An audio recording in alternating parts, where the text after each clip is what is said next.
Hey guys, today I'm going to show you where the ABS module fuse is located on this 2006 Dodge Durango.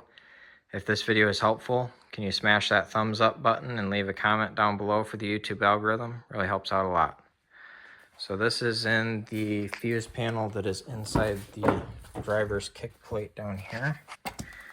So we're going to grab this panel and pull backwards towards yourself, and it'll pop out like that.